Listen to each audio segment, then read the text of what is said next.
So this will just be a quick video about how to use the command ccencrypt. So you can look at the man page for it. It's basically a way to encrypt files and stuff on Linux, and I believe it uses AES 256 encryption, so it's pretty strong.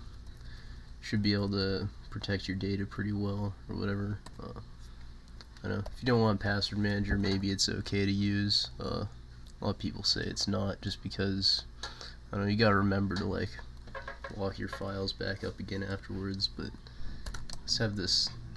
Well, this has two example directories for a later example, but the basic use case is if I make a file with some secret data, secret, I don't know, is my password is 123. We can encrypt it using ccencrypt. So by default,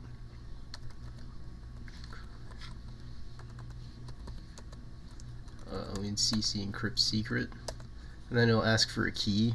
And by default, it'll ask twice, just so you don't mistype anything, and that's pretty helpful.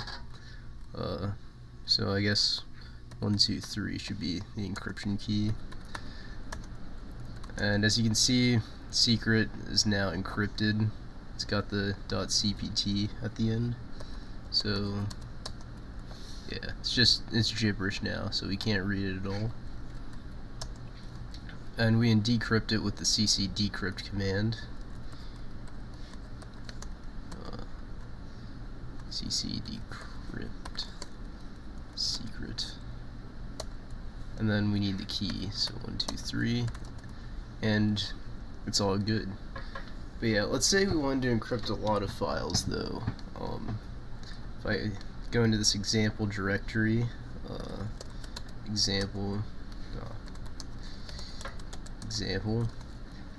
we have secret info, or wait, actually that's the wrong one.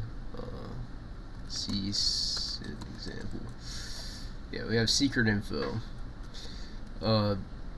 So we'd also have another file like touch secret 2. Man, mistyping everything today. But yeah, touch secret 2. And say we wanted to encrypt both these files. We can actually use ccencrypt with the -r flag. Encrypt -r sim example. And then we enter a key twice, 123, 123, and then ls sim example, and you see both of these are encrypted.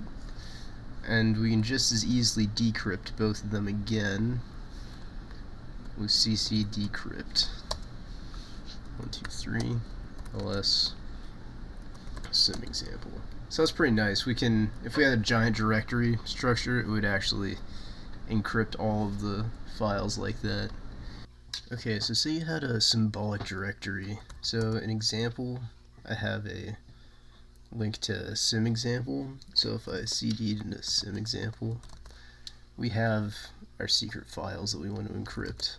But this is only a symbolic directory.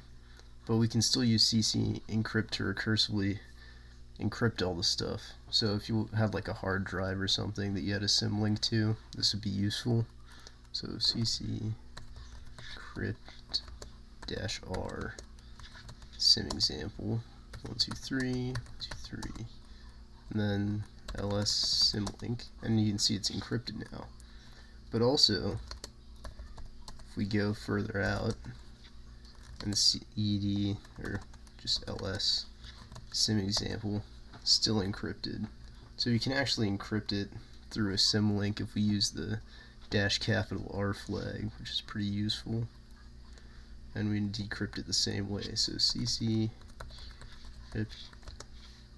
-r sim example, and then ls. And that is the basic usage of the ccencrypt command. I hope someone found this helpful at least, and thanks for watching.